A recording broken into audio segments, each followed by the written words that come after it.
Welcome to everyone. Good morning and good afternoon for some people. We are very happy to hold today at UICC the World Cancer Research Fund International Webinar on Diet and Cancer. Here, the UICC on site. So we have Dr. Shonali Johnson, our head of knowledge, advocacy, and policy team at UICC.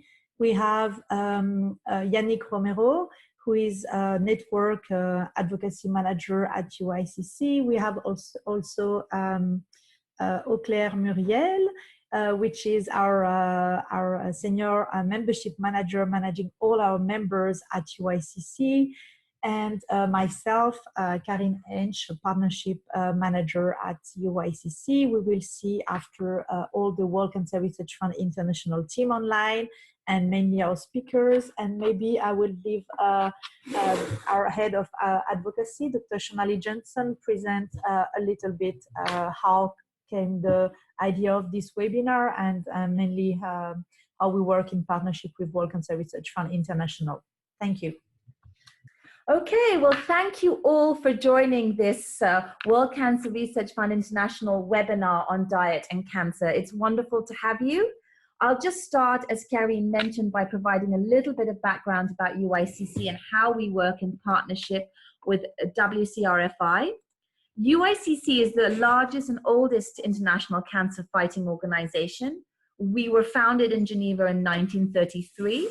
Today we have over 1,100 members in 171 countries, and we enjoy consultative status with the United Nations. We are in official relations with the WHO, IARC, IAEA, and the UN Office of Drugs and Crime, UNODC.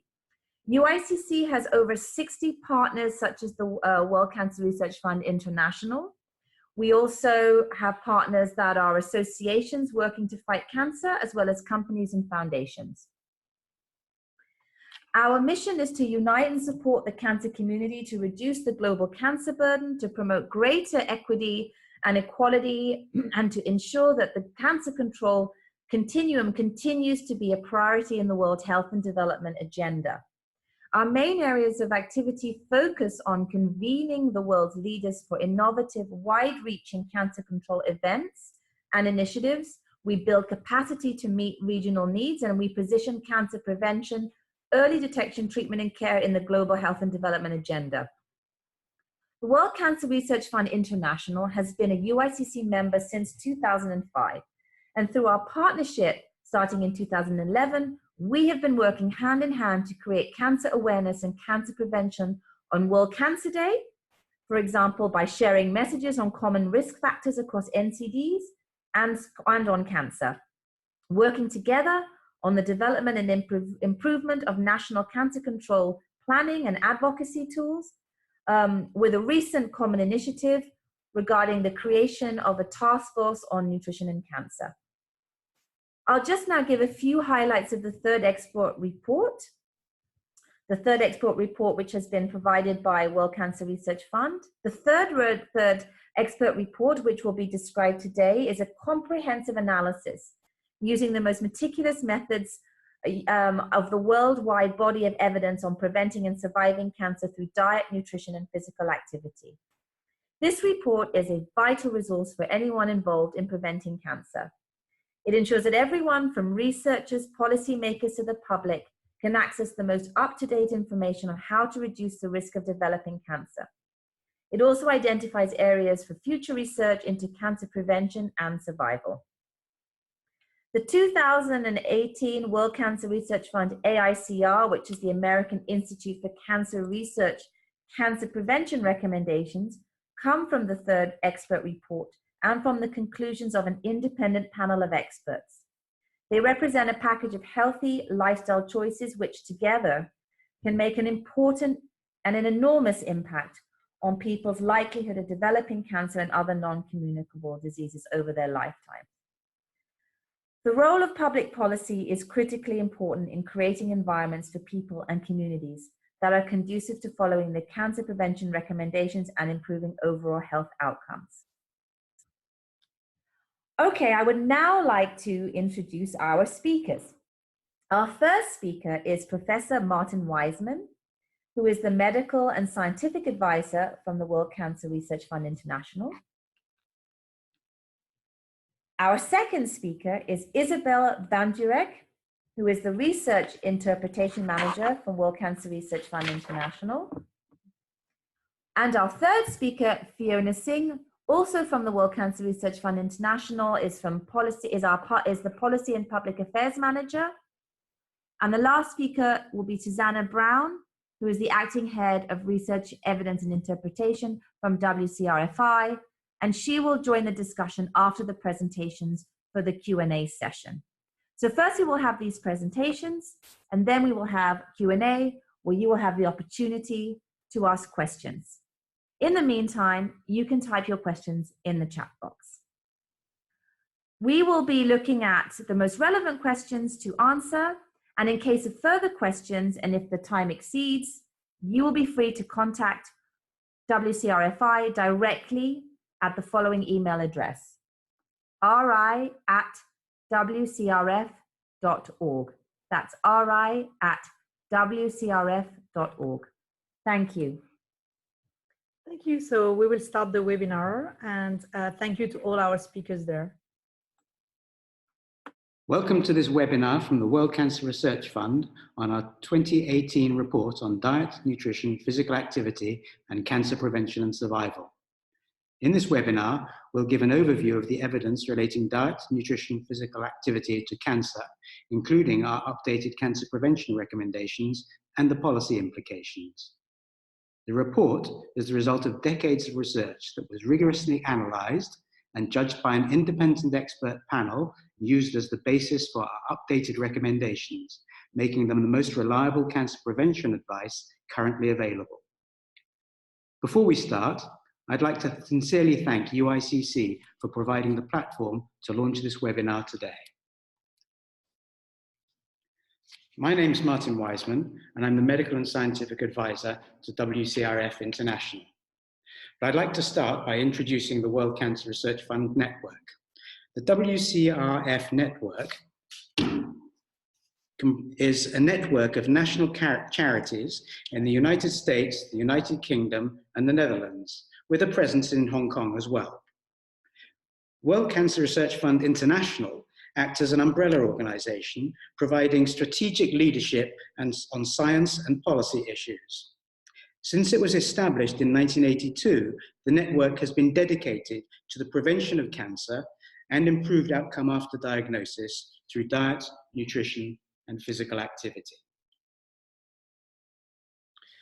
The World Health Organization recognizes that cancer is now a leading cause of death, particularly premature death, across the world. The global numbers of cancer deaths is projected to increase from around 7.5 million in 2005, 9 million in 2015, to about 11.5 million by 2030. And the major increase is likely to fall on low and middle income countries, who are the least able to afford the expensive treatments that are available in more affluent societies. This makes prevention especially critical in these countries. It's important to understand that cancer is not uniformly distributed. Patterns of cancer vary geographically. Some cancers are common in parts of the world where other cancers are rare, and vice versa. This gives us clues to the distribution of the causes of these cancers.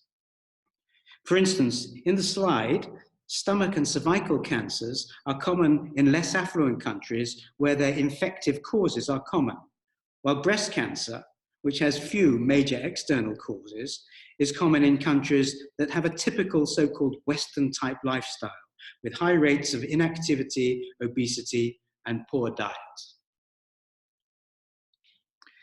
Furthermore, it's striking how plastic, that is, how rapidly they can change, these cancer patterns are. The slide illustrates how the typical pattern of cancer that was typical in Japan in the late 1960s and 70s, with high rates of stomach cancer and low rates of breast and colorectal cancers, you can see on the left-hand side, changed among a population that migrated to Hawaii, so that after only 2 generations, their pattern of cancer had become high in breast cancer, low in colorectal and stomach cancers, as you can see on the right-hand panel, and it was indistinguishable from those of the host population. This clearly demonstrates the importance of environmental factors as a predominant feature in determining the pattern of cancers amongst populations. You can also see, and this is further underlined, by how rapidly cancer rates can change within countries over time. For example, the slide shows in the central panel the rapid change, a doubling in fact, of colorectal cancer rates in Japan from the low rates we saw in the last slide in the 60s and 70s up to the 90s, a more or less doubling of the rates, after which it has stabilized. The left-hand panel in yellow shows an even faster rise in Slovakia over the same period. Again, this underlines the fundamental importance of environmental factors as the main causes of cancer, as these changes could not be created by genetic shifts over this short period of time. But we need to understand how that might be happening. And to understand this, we need to understand the nature of cancer itself. Now, over the last decades, our understanding of the fundamental molecular processes that underpin the development of cancer has increased dramatically. But so has the apparent complexity of the processes. However, it seems that however complex the underlying processes, it is possible to simplify things and characterize almost all solid cancers as displaying just 10 phenotypic characteristics, that is, characteristics that relate to their structure or function. And these are common to most solid cancers. These are the so-called hallmarks of cancer that are illustrated on the slide. We now know from a multitude of laboratory studies that most, if not all, of these hallmarks are under the influence, at least in part, of nutritional factors.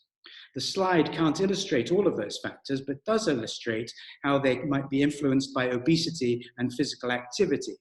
And these are perhaps the most important nutritional factors influencing cancer risk, as they affect so many different kinds of cancers and in such a great way.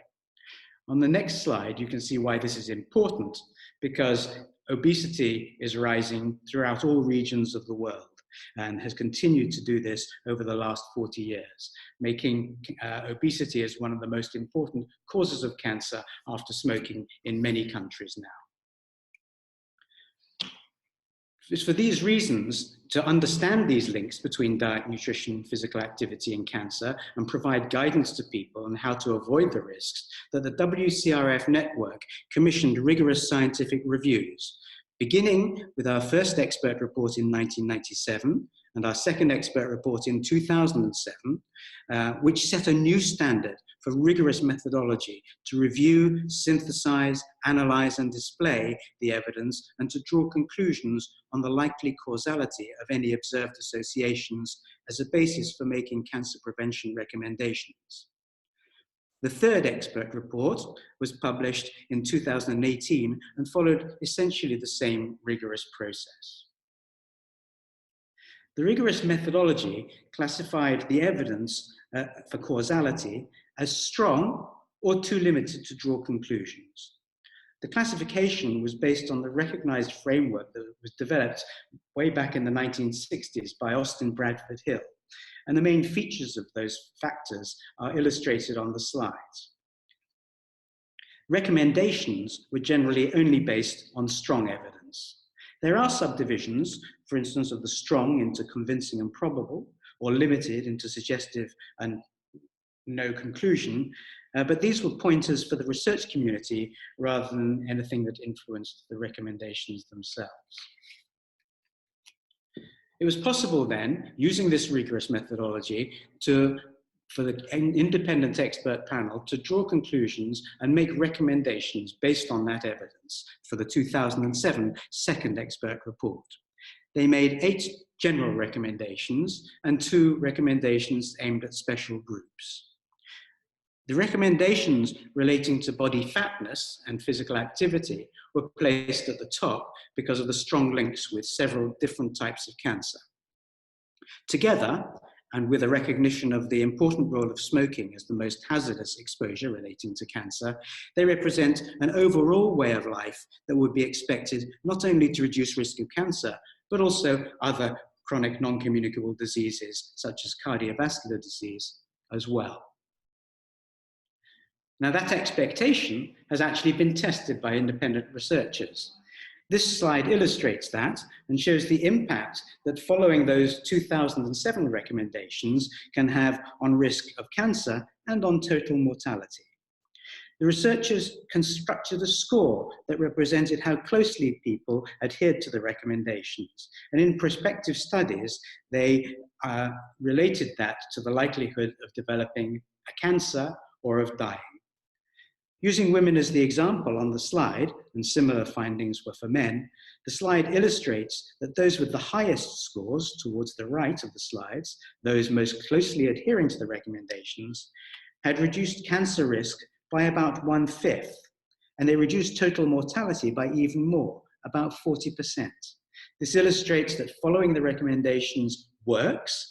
It reduces cancer risk, but it also reduces risk of mortality by an even greater amount, illustrating the impact on other causes of ill health, including cardiovascular disease. Now, the 2018 recommendations are now only about 1 year old, so that their impact has yet to be assessed or compared to those of the 2007 recommendations that I just showed. The 2018 recommendations are not identical to the 2007 ones, and there are some important differences of emphasis, but the general thrust is similar. The details of those recommendations is described in the next section, and I'd like to introduce now Izzy Banderek, who's part of the WCRF science team. Thanks, Martin. Yes, I'm Isabel and I work on the science team here. I'm going to spend the next 15 minutes or so summarising our evidence-based cancer prevention recommendations. So let's get going. The recommendations are built up from the CUP evidence base, which includes studies and conclusions for 17 cancer sites and hundreds of exposures, studies and conclusions on breast cancer survivors, and also studies and conclusions on the determinants of weight gain, overweight, and obesity. So it's quite a large evidence base. The recommendations represent an integrated pattern of behaviours that are culturally relevant throughout the world, and they're designed to be used as the basis for action and to inform policy. And for more detail on the recommendations, please visit the links that are at the bottom of each slide, and they change between slides depending on the content. The greatest confidence in and effectiveness of the recommendations comes from applying them as an overall package. The 2018 recommendations together constitute a blueprint for reducing cancer risk through changing dietary patterns, reducing alcohol consumption, increasing physical activity, promoting breastfeeding, and achieving and maintaining a healthy body weight. Together, these factors represent the major modifiable risk factors for cancer after smoking. And while following each individual recommendation offers cancer protection benefit, most benefit is gained by treating all 10 recommendations as an integrated pattern of behaviours. So now I'll take you through the evidence and rationale for each of these 10 recommendations. The first one relates to being a healthy weight. Overweight and obesity are now more prevalent than ever. In 2016, an estimated 1.97 billion adults and over 338 million children and adolescents were living with overweight and obesity globally. There is strong evidence from the CUP that greater body fatness increases the risk of 12 cancers. And we know that overweight and obesity in childhood and early life tend to track into adulthood, showing the importance of body fatness throughout life. In addition, greater body fatness increases the risk of diseases other than cancer, such as heart disease. And all this evidence has led the panel to make a recommendation to keep weight within the healthy range and avoid weight gain in adult life.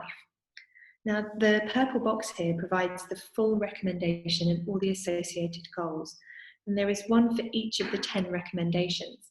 But due to some time and space constraints today, I'll be using shortened versions of the boxes. However, you can look up the full versions in the third expert report.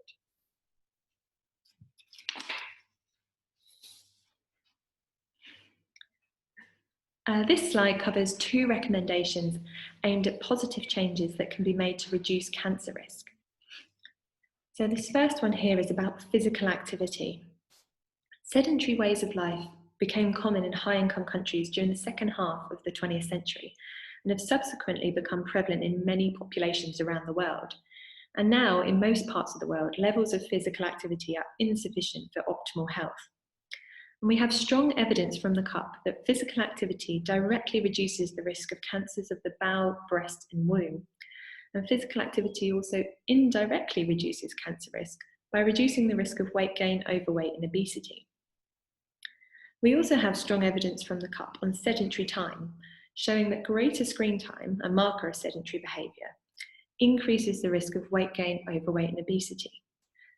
This is why the panel has made the recommendation to be physically active as part of everyday life by walking more and sitting less. The next recommendation is about foods of plant origin, and whole grains, non-starchy vegetables, fruit, beans are consistent features of diets associated with lower risk of cancer and other NCDs, as well as obesity.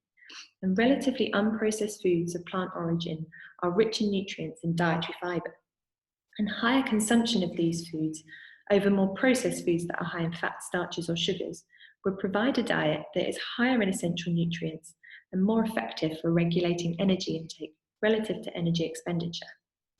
There's strong evidence from the CUP that consuming whole grains and foods containing dietary fibre decreases the risk of bowel cancer, and that foods containing dietary fibre also decrease the risk of weight gain, overweight, and obesity.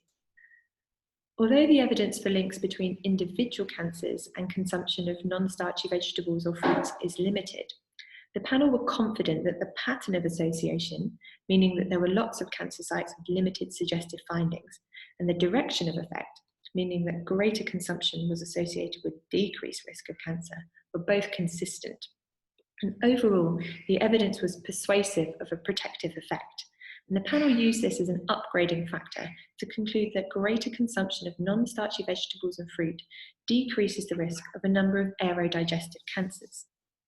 The goals set out by the panel include eating 30 grams of fibre per day, getting your 5 portions of fruit and veg, and having whole grains, non-starchy veg, fruit and beans at most meals. For these reasons, the panel made the recommendation to make whole grains, vegetables, fruit and pulses a major part of your usual daily diet.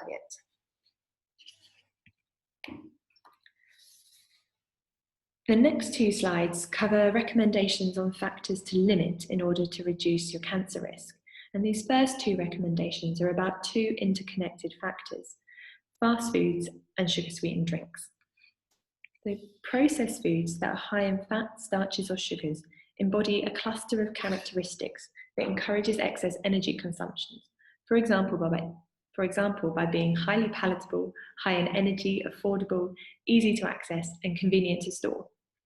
There is strong evidence from the CUP that consuming fast foods and a Western-type diet increases the risk of weight gain, overweight, and obesity. And we know that greater body fatness increases the risk of 12 cancers. And what we mean by fast food here is readily available convenience foods that tend to be energy dense and are usually consumed frequently and in large portions. Also in the CUP, we see that glycemic load increases the risk of womb cancer. And glycemic load is a measure of the increase in blood sugar and insulin after eating food. It is for the reasons outlined here that the panel recommends limiting the intake of fast foods and other processed foods high in fat, starches or sugars to help control calorie intake and maintain a healthy weight. So we're just moving on now to a related dietary factor. And there is strong evidence from the CUP that consuming sugar-sweetened drinks increases the risk of weight gain, overweight, and obesity. And as we said before, this increases the risk of 12 cancers. Consumption of these drinks has increased in many parts of the world, and particularly in low and middle income countries. And overall, this increase is contributing to the increase in rates we see of overweight and obesity globally. Sugar-sweetened drinks provide energy but may not influence appetite in the same way that food does. So a person may end up consuming more calories relative to what they're expending without necessarily realising, and that can lead to weight gain. Furthermore, consumption of sugar-sweetened drinks is a major cause of dental caries and poor oral health, particularly in children. So it's for these reasons the panel recommend to limit consumption of sugar-sweetened drinks and instead to drink mostly water and unsweetened drinks. The next recommendation we'll cover is on alcohol. Consuming alcoholic drinks increases the risk of 6 cancers, and there's no safe limit of alcohol consumption below which cancer risk does not increase. Alcoholic drinks of all types have a similar impact on cancer risk. This is because they contain ethanol, which is the cancer-causing compound. Therefore, the recommendation covers all types of alcoholic drinks. Studies suggest that some people who consume small amounts of alcohol may have a lower risk of coronary heart disease and early death compared to non-drinkers. This is only at low levels of consumption, which is around 1 unit per day. Despite these uncertainties about the effects of moderate alcohol consumption on non-cancer outcomes, drinking alcohol is not recommended for any health benefit. It's for these reasons the panel recommend that for cancer prevention, it's best not to drink alcohol and advise people who do drink to not exceed their national guidelines. This next recommendation is about red and processed meat. There is strong evidence from the CUP that consuming red meat and consuming processed meat both increase the risk of bowel cancer. Red meat is a good source of protein, of iron, zinc, and other micronutrients. However, consumption of red meat is not necessary to maintain an adequate nutritional status. The panel recommends that if people do eat red meat, to limit consumption to no more than around 350 to 500 grams of cooked weight per week, which works out around 3 portions. This level was chosen to provide a balance between the advantages of eating red meat as a source of macro and micronutrients and the disadvantages, which is an increased risk of bowel cancer. So the range provided is for guidance.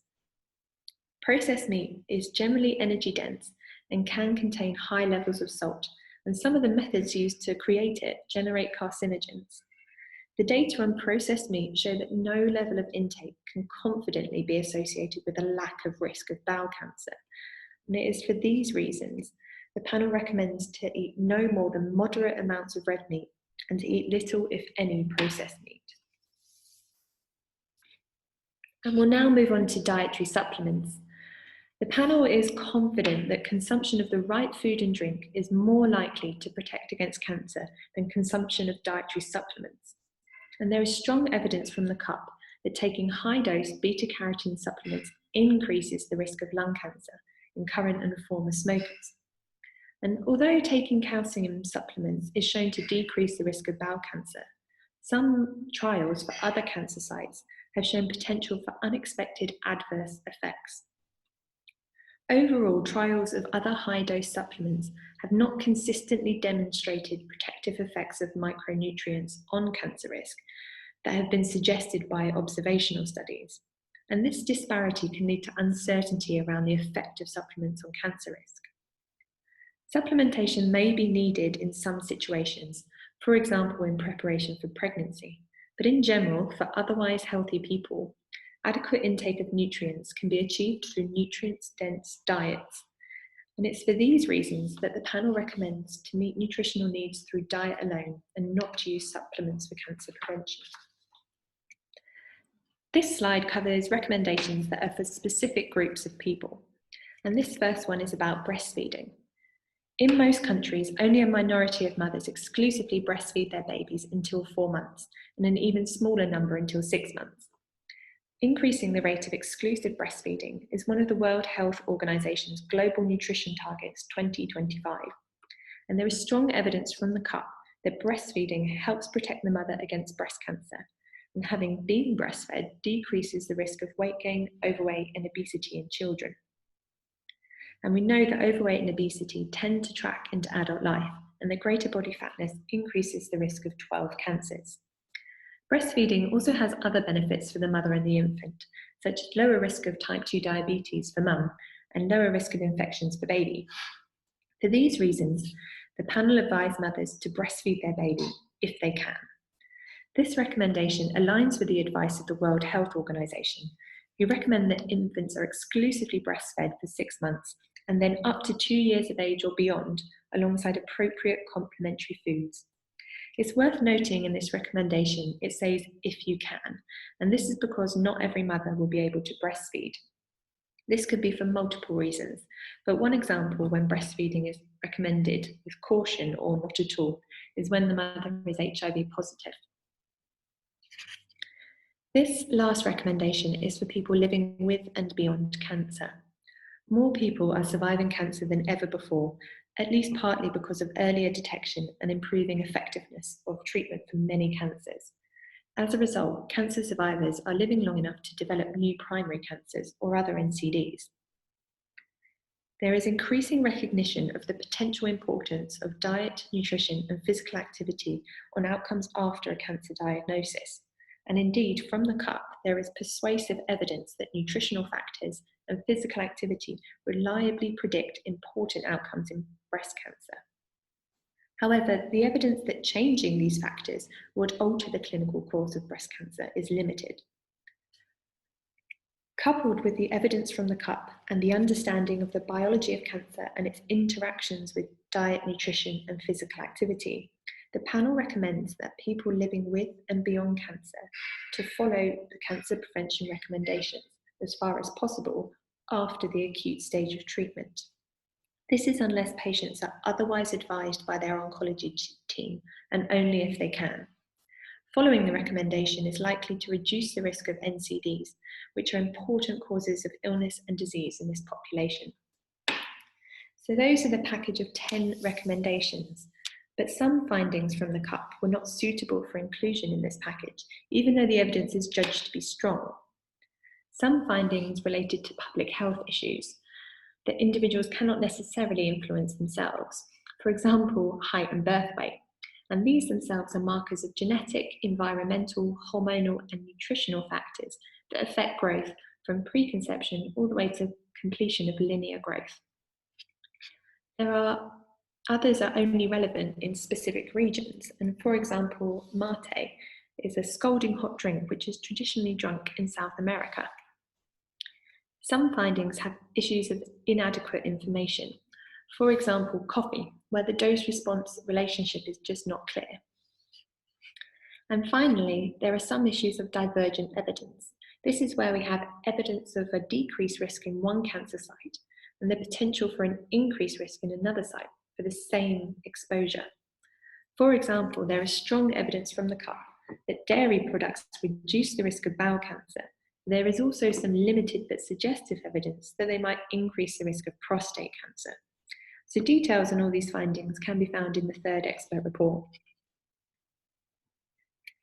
We do have many resources available for anyone who's interested. Firstly, the whole of the third expert report, including the chapter on the recommendations, is open access and can be downloaded from the website. The package of recommendations itself is also available in a few different languages. We have ready-made toolkits and slide sets of all the content of the third expert report. And our country-based charities have an online cancer health check where people can do a short online questionnaire to see how closely they're following the cancer prevention recommendation package. This is available through WKOF in the Netherlands, WCRF UK, and AICR in the US. The Cancer Health Check is a helpful tool for individuals who are seeking to make positive changes to reduce their cancer risk. However, we also know that the environments in which people make their decisions has a huge influence on health. My colleague Fiona Singh, who is a Policy and Public Affairs Manager at WCRF, will be speaking next, and she'll be discussing how public policy can be used to create health-enabling environments which are conducive for people and communities to follow the cancer prevention recommendations. Translating the science from the third expert report into policy action.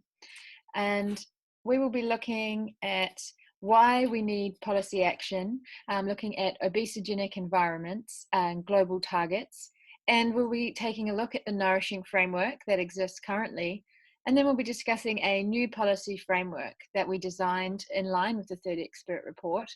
We'll discuss how it was designed, how to use it, and its intended impact, and we'll conclude with some next steps. So although well-informed choices are important in influencing personal risks of cancer and other diseases, many factors, such as availability of different foods and the accessibility of physical environments for active ways of life, are outside people's direct personal control. Although people's choices are influenced by their knowledge, attitudes, and beliefs, these are poor predicators of behaviour. And much behaviour is not the result of active choice, but is instead a passive reflection of social norms and wider upstream factors. So in order to effect change at a population level, it is therefore critical to consider the environment within which people make their choices. So the environmental, economic, political, and social factors are important upstream determinants of the behaviours and choices that influence the risk of cancer and other diet-related NCDs. For example, these factors result in food systems that mean that food is available to people and is more processed and often high in sugars, refined starches, and fat, and environments that contribute to more sedentary lifestyles and therefore increase overweight and obesity.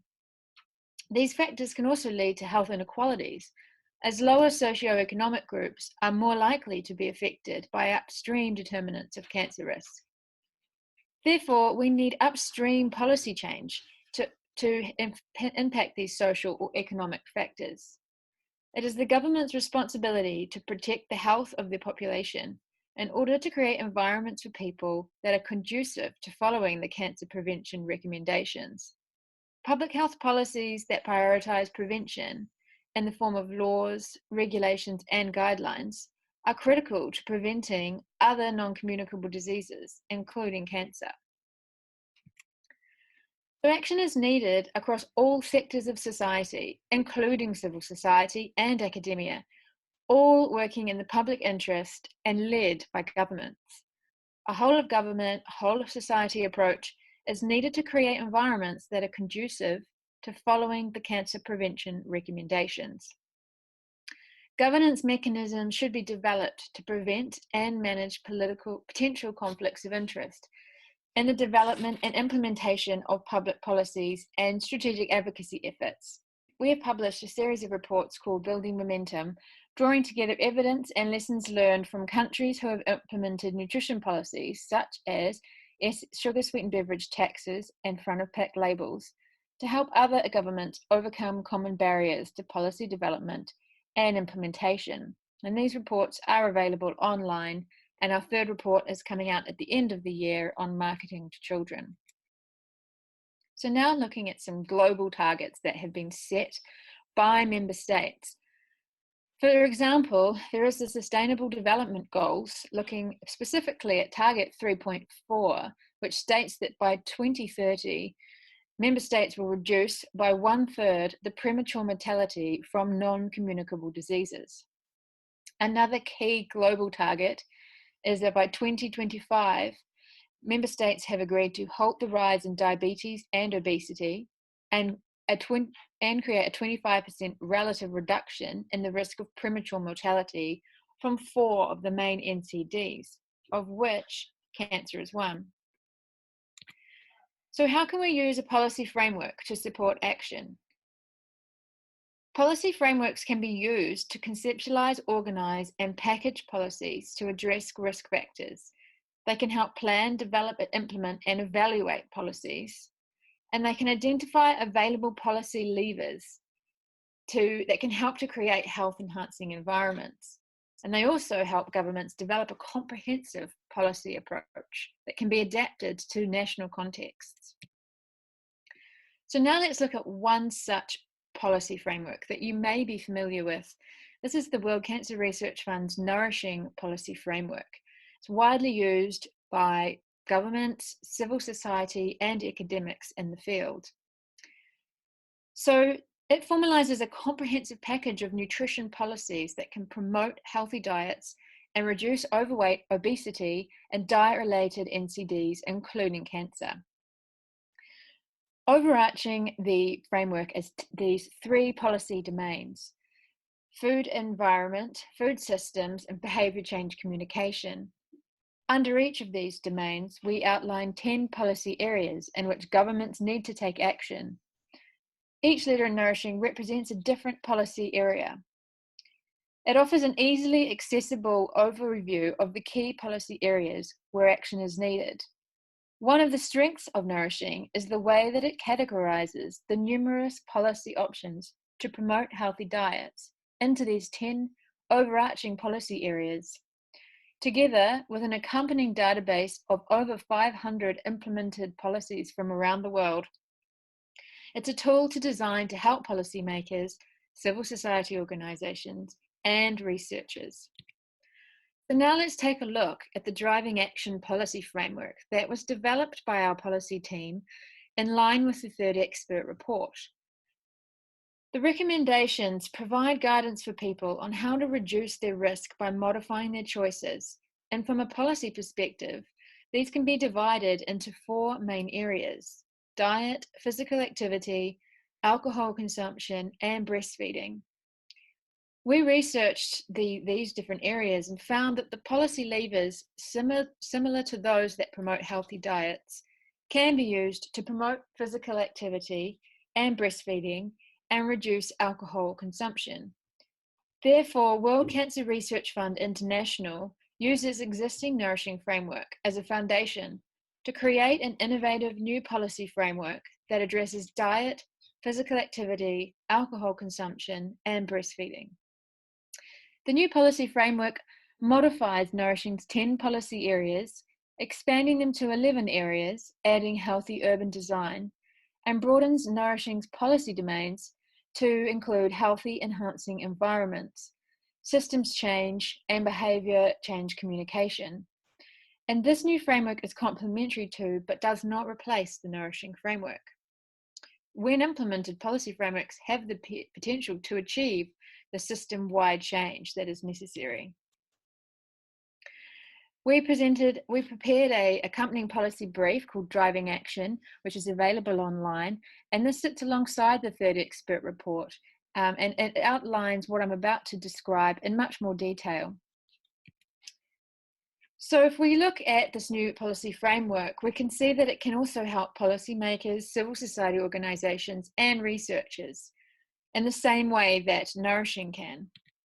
And let's now break it down to look at some of these areas in more detail to understand how the framework can work across diet, physical activity, alcohol, and breastfeeding. So if we take, for example, a policy area, create healthy and safe settings, here are some ideas of how that policy area works across the 4 different areas. So for diet, policies could be implemented that look at implementing nutrition standards in schools, workplaces, and health facilities. In physical activity, governments could look at implementing initiatives that optimize opportunities for physical activity, like walking and cycling to school. In the alcohol sphere, restrictions could be implemented on alcohol consumption in educational buildings, workplaces, and health facilities. And if we look at breastfeeding, we can look at implementing and or expanding on the baby-friendly hospital initiatives in health systems. For another example, let's look at fiscal policies. So fiscal policies in diet can include health-related taxes, such as the proliferation of sugar-sweetened beverage taxes that we're seeing across the world at the moment. But fiscal policies can also be applied for physical activity. There can be incentives, tax deductions, and targeted subsidies that support participation in physical activity. In alcohol, there can be, and many countries have, implemented excise taxes on alcoholic drinks. Or for breastfeeding, there could be maternity leave cash benefits. If we look at marketing restrictions, obviously the diet industry focuses on looking at restricting all forms of food and drink marketing to children. But in physical activity, we could also look at restrictions on sports partnerships and sponsorships of unhealthy products. In alcohol, again, we could ban or implement restrictions on alcohol marketing and advertising across all types of media and sponsorship. And for breastfeeding, there is legislation that can end inappropriate marketing of baby feeding products in line with the International Code of Marketing of Breast Milk Substitutes that many member states have agreed to and signed up to. And finally, look at healthy urban design. This is the newest policy area. So if we look at how this can be approached across all the 4 areas, planning restrictions on where unhealthy food can be placed within cities is one way a government could look at a healthy urban design policy. In physical activity, we could have transport planning policies, systems and infrastructure that prioritize walking, cycling and the use of public transport. For alcohol, there could be restrictions on density of on and off-premise alcohol outlets. And in breastfeeding, you could implement policies that encourage and support women to breastfeed in public. But what we do know is that more action is urgently needed. And here we see a quote from the Director General of the WHO, who states that the sad part about NCDs is that it is only the focus and political will that we lack. Many of the solutions are in hand, and this framework outlines what those solutions are. But what is missing is implementation, implementation, implementation. Important policy actions are being taken in countries around the world, and indeed we have over 500 examples in our Nourishing policy database. But action to date has been insufficient. So a more concerted action is needed to achieve the global targets of reducing premature deaths from NCDs, including cancer, by 25% by 2025, and to achieve that related sustainable development goal. Our evidence-based cancer prevention recommendations can help inform policy action to benefit all. And the new policy framework can be used by governments to identify policy actions to help create environments that are conducive to following the 2018 cancer prevention recommendations. So that marks the end of my talk. If you would like to contact us or look up any of those resources, you can see my contact details there and the website links that I have mentioned. Thank you very much for your time. So thank you all for joining this webinar. Now we will answer some questions. Yannick, I saw that you've received one. Would you like to just read it, please? Yes, sure. Let me just unmute a second. Well, the first question is coming from Lisa. She's asking, could you describe the strengths of evidence for red versus processed meat on the risk of colorectal cancer? And the recommendation working is different for processed meat versus red meat. So it would be helpful to understand the evidence base for this. Thanks. So this is Martin Wiseman, the World Cancer Research Fund International. Thank you very much for the webinar. And thank you for the first question from someone called Lisa Miles, who I may or may not know. And she asks about the evidence of red versus processed meats on the risk of colorectal cancer and in the context of the different wording for the 2 dietary components. It's an interesting question, and there was a lot of discussion in the panel about getting the wording right. The evidence for red meat is very similar to that for processed meat. And it doesn't show any particular threshold where there is a rise in risk of colorectal cancer with increasing intake, increasing consumption. On the other hand, the confidence interval do flirt with 1 at the lower levels of intake, unlike for processed meats. So the statistical confidence in processed meat is a little bit higher than it is for red meat. But the pattern of association is very similar. And the main reason for the different wording is that because processed meats has a proportionately larger effect on the risk of colorectal cancer and has no particular offers no particular benefits in nutritional terms, there's no point in eating it in order to avoid risk of cancer. So it's reasonable to avoid it as much as possible. For red meat, which is an important component of the diet for many people, simply removing it is likely to make the nutritional quality of the diet worse, although it's perfectly possible to construct with care a meat-free diet.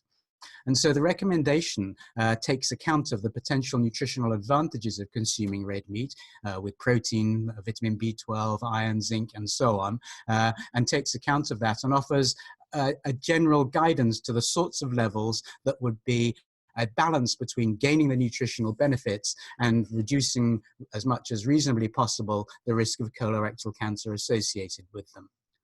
Does that go some way to answering that question? Excellent.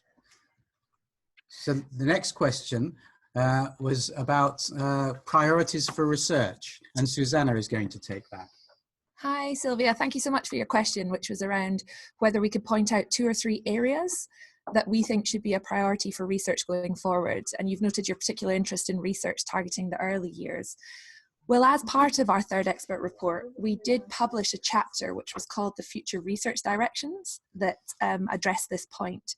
And the panel suggested that there were 6 main areas, and these included the biological mechanisms by which diet, nutrition, and physical activity affect cancer processes, the impact of these factors throughout the life course on cancer risk, a better characterization of these factors as exposures, and also a better characterization of cancer-related outcomes. They also noted the need for stronger evidence for the impact of these factors, again, diet, nutrition, physical activity, on outcomes in cancer survivors, as well as the importance of having globally representative research on specific exposures in cancer. We want to be confident that we can make recommendations that are globally applicable, so we need research from across the globe to be able to do that. So the panel made these recommendations for these 6 critical areas, and they do interlap. They overlap. So we wouldn't want to promote focus in one rather than the other, but we do agree that understanding if there are any critical periods across the life course is very important. Great, and I'm going to address the question from Ellen Brenner. So it's Fiona from the Policy and Public Affairs team speaking. So the question is, why aren't large-scale companies that produce these processed and fast foods being held responsible?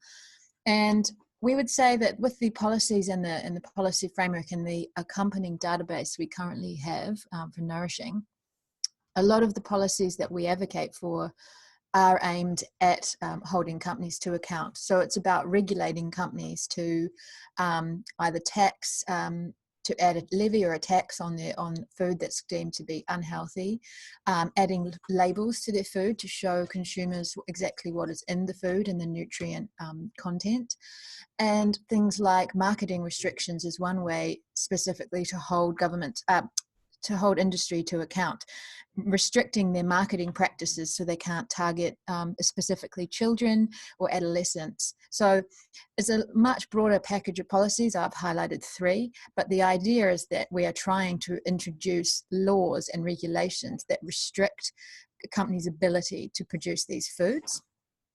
I think at a UN level, we also advocate that there's other accountability models and frameworks that need to be enforced by governments, member states, and by the WHO beyond our policy frameworks as well. And then we're going to address the 3rd question on breastfeeding. Yes, thank you. Yeah, so the question on breastfeeding says, is it not wanting to or not able to breastfeed that's related to the risk? And this is a tricky question because I don't think that information is collected in the evidence that we have. In fact, in most studies, it's simply whether there was breastfeeding or not. And it's the amount of breastfeeding that seems to relate. There's a dose-response relationship. So it's likely that it's breastfeeding irrespective of the reason why. Now, having said that, people who breastfeed tend to have different patterns of living. They tend to be more healthy, have healthier diets, be more physically active generally. So this is all part of a package of behaviors. And so it's just possible that a part of the link may be because people who don't want to breastfeed tend to have other lifestyle factors that are related to cancer as well. So it's likely that it's biological in relation to the breastfeeding, but there may also be an element of not wanting to breastfeed, picking out certain types of people with other related behaviors.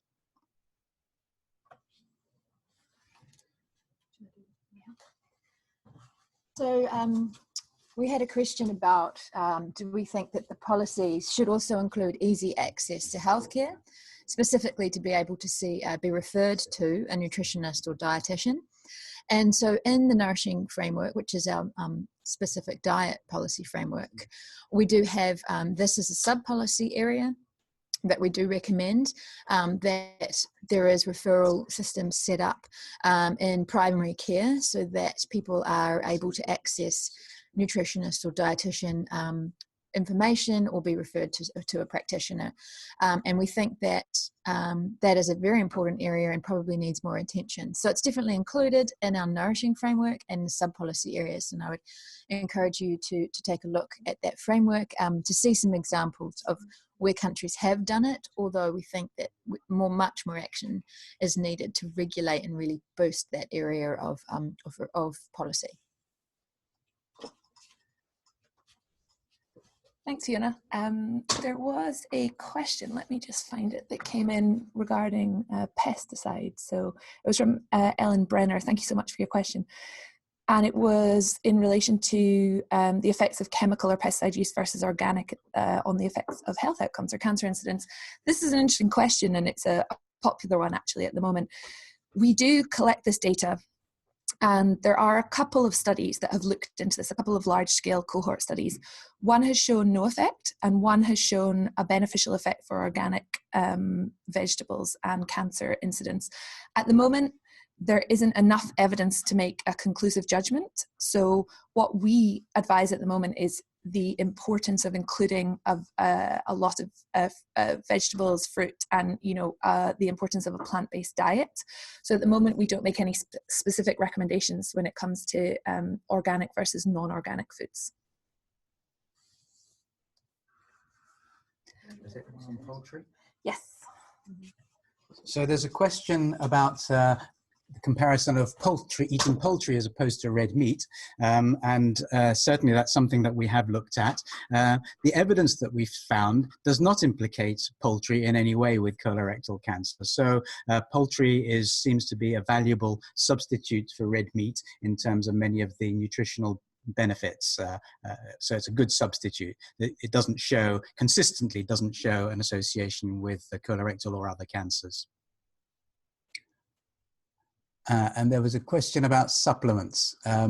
So supplements shouldn't be taken unless there's a medical reason. And that's really more or less the recommendation. Having said that, it's fair to say that the evidence for potential harm from supplements, which there is quite a lot of evidence, comes from higher doses of often single nutrient supplements, which gave unexpected adverse effects. And it seems like with very high doses of supplements, if you take an otherwise well-nourished population, you can push people into a sort of toxic range, whereas they may be for people who have inadequate diets that supplements may have some benefits. So it's not so much taking supplements or not, it's finding the right place for your nutrient status, finding the sweet spot, not too little and not too much, and going either way out of that is likely to lead to problems.